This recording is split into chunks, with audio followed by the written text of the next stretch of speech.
Yo, what is up, boys and girls of the Mirko? Welcome to another match analysis slash game reaction. And we're here for game number 1 first of RSG versus AP BREN. We'll do game 1 and 2 depending on the duration. We will do like a mixed, kind of like we'll combine game 1 and 2 or game 2 and 3 depending on which games are actually faster, which games are super long. All right. So, yep, let's get into this game. Most of you guys requested this game. The second most votes was for Omega versus Blacklist. We'll try to do that tomorrow. But for today, RSG versus AP BREN. All right, let's go.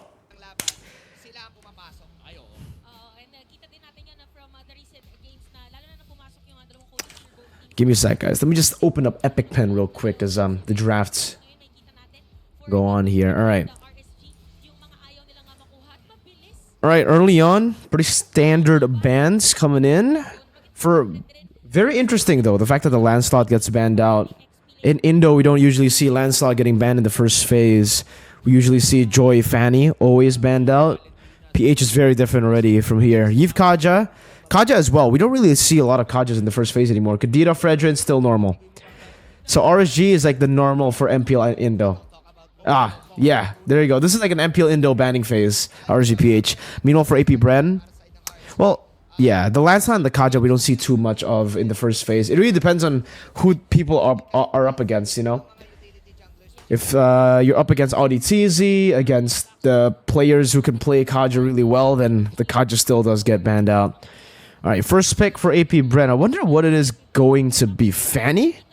Fanny's left open. Usually in Indo, if Fanny's up for grabs, it'll almost always get first picked, especially if you have someone like Kyle TZ here, a person who's that good.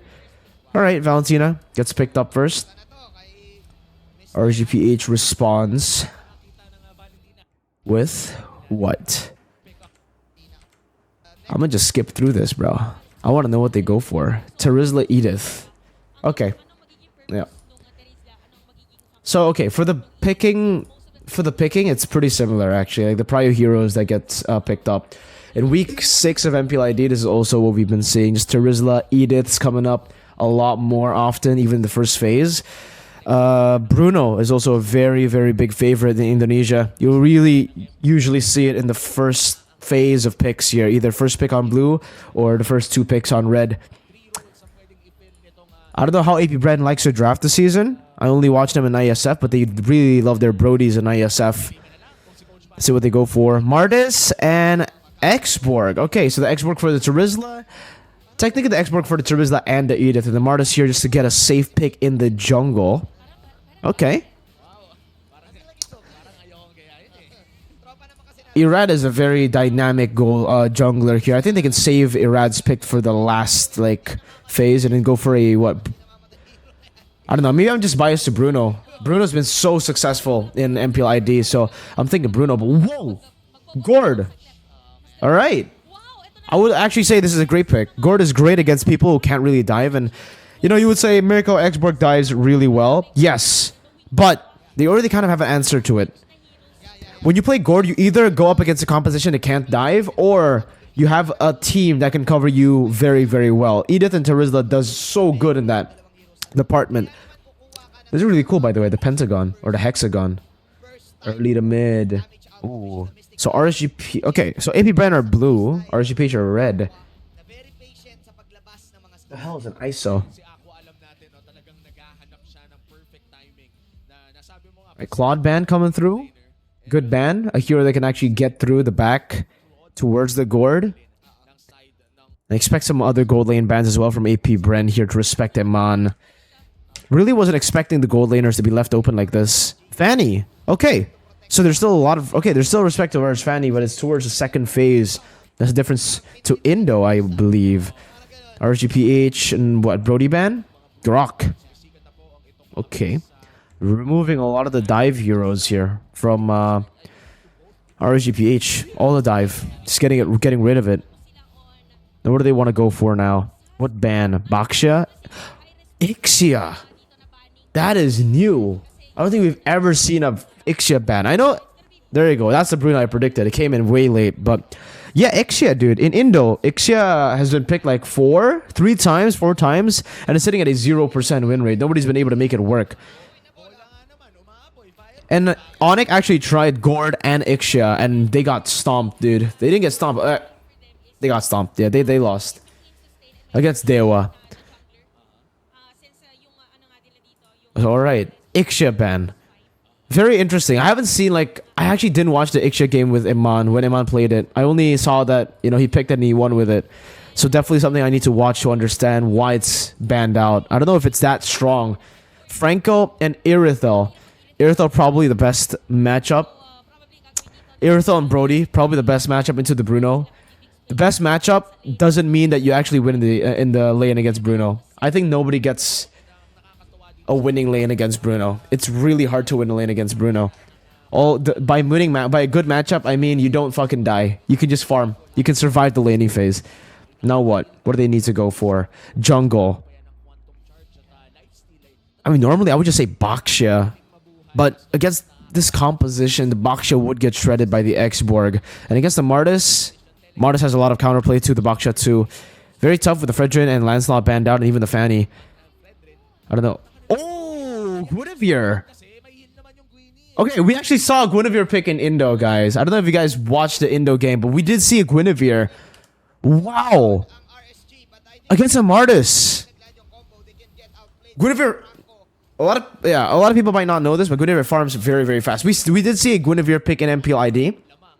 It was Vincent who tried it, and then some other team also tried it in the jungle. What are these faces, bro? Alright, here it is, guys. Guinevere, damn.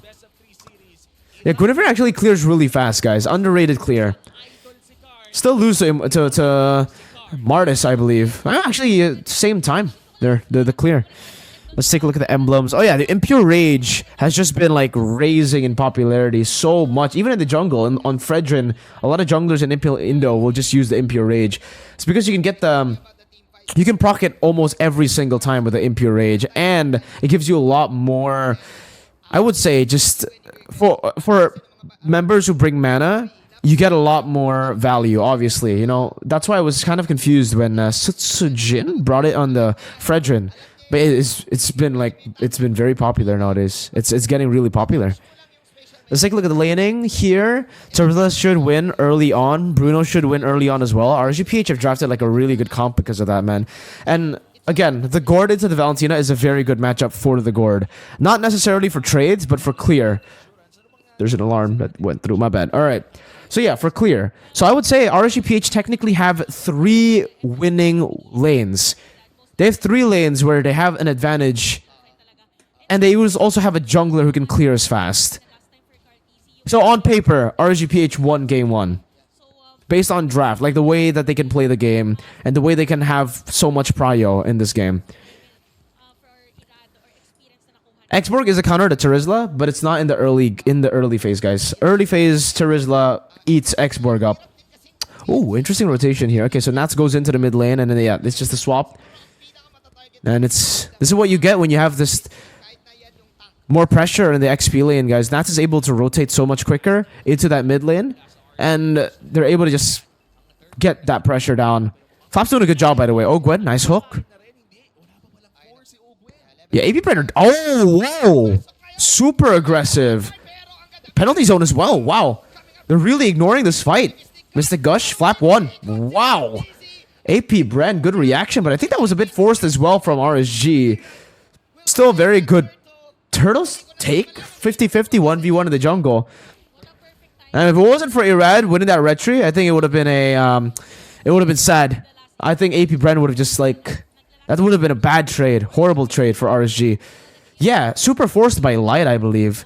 I understand what he was going for. He was trying to zone few or even look for a cheeky pick, but yeah, the thing is with their composition is, when they go in, it's almost like an all-in for their team. They can't really go back and forth. So when you use that flicker onward and you use that penalty zone, you're forced to commit to that fight.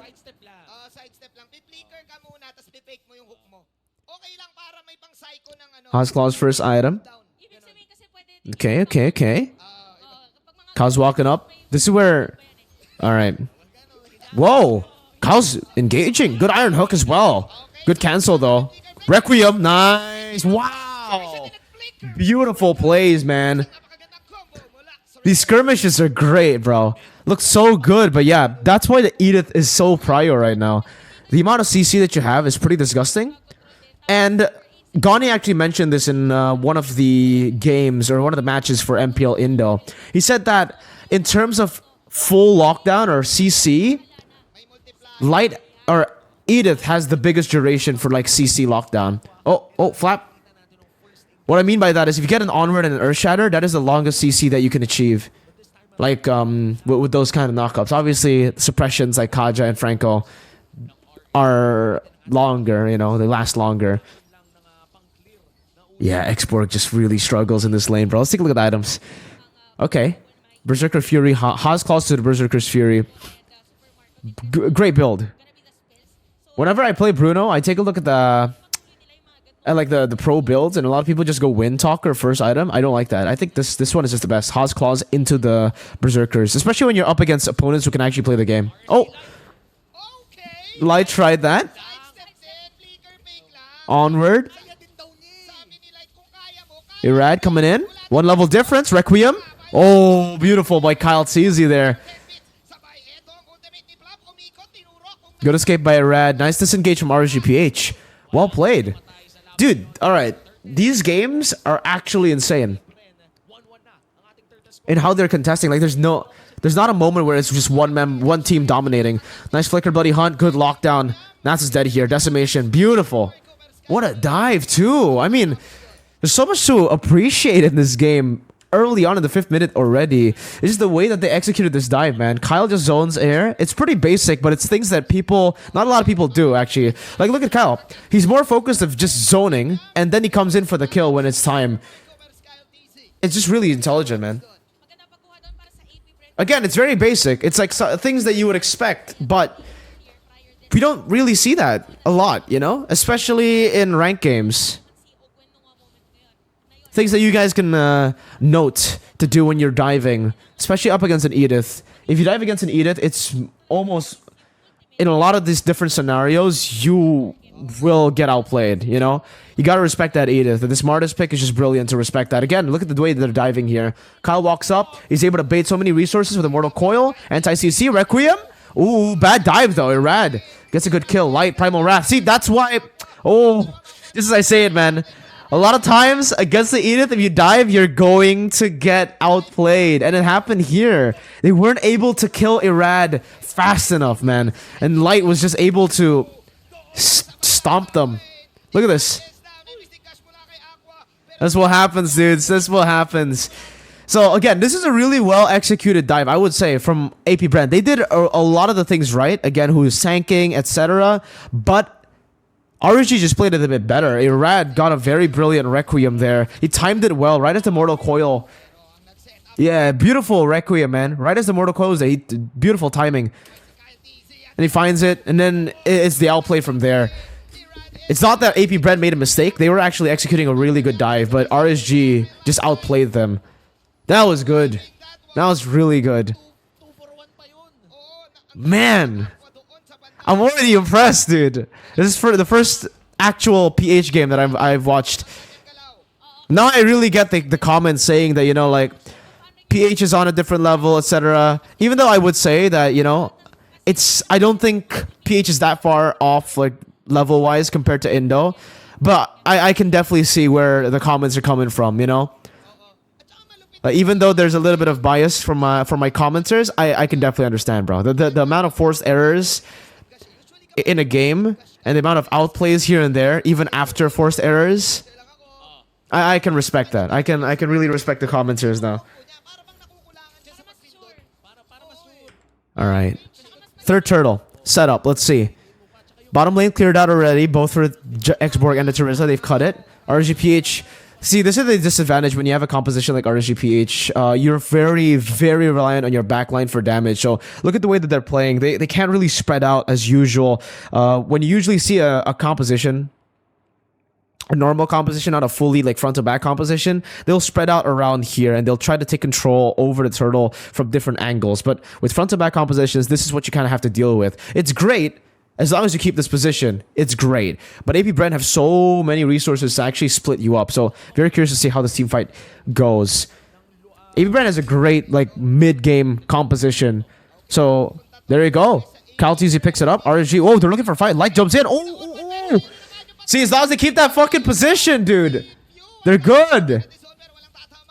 Yeah, AP BREN. I don't know why they still fought that, man. They got the turtle. I think they just like they got greedy. RSG PH didn't use any of their resources to get in there, like to get to the turtle. Beautiful onward again. Wow. Dude, this is the front to back special right here, man. Oh, Iman, what? Holy shit. I thought he would get punished there for sure. But yeah, you saw the positioning there, guys, right? As long as you're able to keep the front as light as here and then that backline is safe, it's all good, man. You can melt down AP BREN's frontliners much faster than AP BREN can deal damage to your frontliners. Well played to RSG PH, and AP BREN a bit of a mistake there. And props to RSG PH, man. And you can always tell if a team is elite by the fact that even if they lose out on neutral objectives, they'll still have a gold lead. At this point, it was still... even with the Ogwen death, RSG PH had an advantage, you know. It goes to show you the level of micro that they have as well individually in lane from last hitting and finding gold around the map. But yeah, from this highlight, from this replay, you can really see, I gotta give props to Aqua and Iman, man. Their positioning is really, really good. And for the rest of RSG PH too, the cover, the one thing that I really, really like from Light, the reason I rate him so highly and I always quote him in MPL ID. If you don't know, if you watch MPL ID, guys, whenever someone picks an Atlas to a Franco, I always quote Light. Because Light said before that if you can't beat an Atlas on a Franco, then you're not a very good Franco. And I don't know. Light's character is just he's a great character. And this is the reason I love him as a roamer. He's not scared of making these engages. He doesn't care. Gets hooked, no problem. Primal Wrath, right? Oh, penalty zone. That's beautiful. Yeah, as long as this goes front to back like this, there is no way for AP BREN to win. I think they lost track of their win condition, or they just simply got engaged on. That's something that also Edith does really well, guys. And that's why you need a roamer that doesn't give a fuck whether they die or not. Edith's like the type of roamer that would really benefit Light, Beloyski, roamers who don't care if they die, you know, or who don't care how they initiate. They'll just go in. Because, I don't know, for Edith, it's so good at this point. Before the patch, I would say a lot of Ediths play in a way that is very reactive. Edith was basically Minotaur, but magic damage instead of CC, right? You react to dive. So if people dive on you, you have the Primal Wrath and you can outplay. But the Ediths, the elite Ediths, right now, aren't the ones that react. The elite Ediths are the ones who fucking flicker onward and get these picks, and then they will Primal Wrath in front. So they will force you into a skirmish, because if you just react, right? As an Edith, you just react. Let's say AP BREN engage on Light. Light props that Primal Wrath because he's getting low. AP BREN can just disengage, and that's already a big resource spent. And AP BREN can just play on that timer. Once the Primal Wrath is gone, they can re-engage, and then they'll have an advantage. But when you engage, when you're the first one in, you find someone and you pick them off. So you onward Flap, let's see. Flap gets Earth Shattered, the rest of the team commits onto Flap. It's done, right? Like, Primal Wrath in the middle of Flap TZ and the rest of the team. And AP BREN will be forced to commit, because if they don't commit, Flap TZ is going to be dead. If they commit, they'll get chunked by Light on the Primal Wrath alone, and they'll have trouble dealing with him as Flap TZ gets killed by RSG's backline first. So yeah, Edith's probably one of the best picks for front to back compositions. Kind of like the Minotaur, but better. See, exactly, like this. Look at this, look at this. Goes in, Earth Shatter, and Primal Wrath. And they're kind of forced to take this fight right now. Oh, but they backed away. They backed away. Alright, I thought this was going to be like a perfect example for what I was going to say, but Light was in turret range, so he had to respect it. He had to flicker out of that, man. Look at that. He was in turret range. I don't know what brought him back. I think Flap TZ's like pole brought him back. Yeah, but Light had to flicker out of that turret range. But you see, that's basically the idea. What we just discussed earlier was what Light tried to do again. Unfortunately, he got caught in turret range, so he had to respect that. He can't sustain with the Primal Wrath when he's getting chomped by a turret. Whoa! Weird interaction with the Earth Shatter there. Yeah, clean game from RSG PH so far. As clean as the game is, though, by the way, it's 2 turtles for AP BREN. Very close game.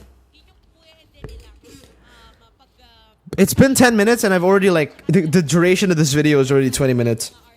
Because there's so much to fucking analyze, bro. Actually, I love it. I love it already. It's just like the little mechanics that I want to explain because not a lot of people know about the whole Edith thing and why Edith is prio, why Edith is meta, right?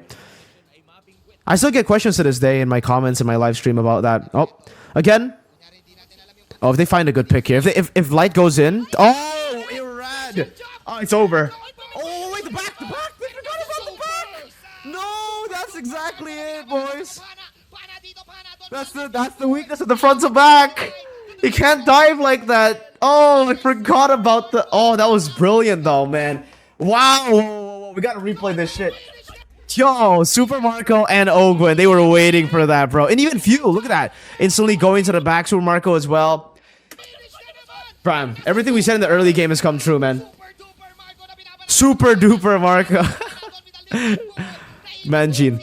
Okay. See, guys, this is the weakness of a front to back. If that back gets compromised, if you attack from different angles. Alright, not a clean game. Not a clean game. I love it. I love it already. Alright. Tier 2 in the mid lane taken. Good punish, but not a lot, actually. AP BREN weren't able to find a lot. They only got a tier 1 up top and a tier 2 below. Our mid lane. Yeah, beautiful engage, man. Not by RSG. It was a horrible engage by them. I think they thought that AP BREN would just be too behind to take a fight. And that's why they didn't think that they would like make that kind of play. Wow, though, man. Alright, let's take a look at the items. Every single time Amon is in the game, I will always just need to take a look at his items first.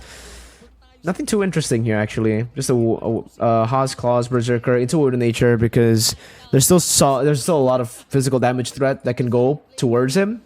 Especially Super Mirko. I think he realized in that fight as well. He's building Windtalker, I believe, there.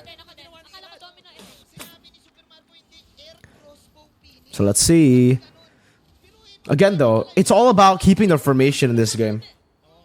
It's all about execution at this point. If AP BREN can destroy this front to back, it'll be great for AP BREN. But if RSG PH can keep their backliner safe, it's GG. Because as long as AP BREN, as long as there's a line drawn by RSG PH as to how this team fight gets played, AP BREN won't have any ways to dive into that back. There's too much CC. There's too much cover from RSG PH. That's why even though AP BREN won the last skirmish, I would still say RSG PH holds the advantage here with how they can team fight. Because it's very hard to dive it. It's only if RSG PH engages like earlier, like when Irad went in. If not, it's gonna be really, really easy for them to. And look at the way they're positioning. Look at the way they're splitting. Oh, bro, light is disgusting. Nice pick off. There you go. Fuse, one of the members, can actually make that. Nah. They're playing it front to back, guys. See? Look at this. They went for Nats. As long as you go for the frontliner first, you're never going to win for AP BREN. It's not going to happen. Nope. Oh, flicker forward by Iman. Oh, with a nature. Jeez. Iman. Well played. Beautiful front to back, man. And Nats, 0-3, completely fine. He's playing a utility Terizla in this game. He's just there to provide CC for the team. Yeah. I think it might be over here. Oh, Mr. Gush. Goddamn. Okay. Gord Bruno is a pretty nasty combination, bro. Irad gets it. It's a kill over to Aqua, but nah, that's not it, bro. It's over. Yeah, it's over. 15-minute game, I think. 40 seconds on death timers. Yeah, I think it's gone. Requiem, few dies. No, a few. Okay, maybe it's not over. Oh, Irad, bro. Yo, man, just painted the fucking flicker. Oh, God. Oh, the clone. Get cloned, bro. Oh, beautiful hook. Immortality. There you go for the Lord. Yeah, it's over. It's over. GG, dude. Beautiful front to back composition. Well done by Coach Panda. Well done. Beautiful game. First series, 15-minute game, but we already have a 24-minute video. But I guess because it's a 24-minute game or 24-minute video, I'll just cut it here, guys. How long? Wait, we'll check how long the duration is for game 2, because I don't want it to be an hour long. Oh, it's 47 minutes, guys. How long is this game? Okay. We'll cut it here. We'll upload the game. We'll upload game 1. Hope you guys enjoy game number 1, guys. I'll be recording game 2 and 3 to upload, so check it out all at once later. But that's it for game number 1. Tell me what you think in the comment section down below. If you agree or disagree with a lot of the thoughts that I, pulled out there. And yeah, see you guys in game number 2. Peace out.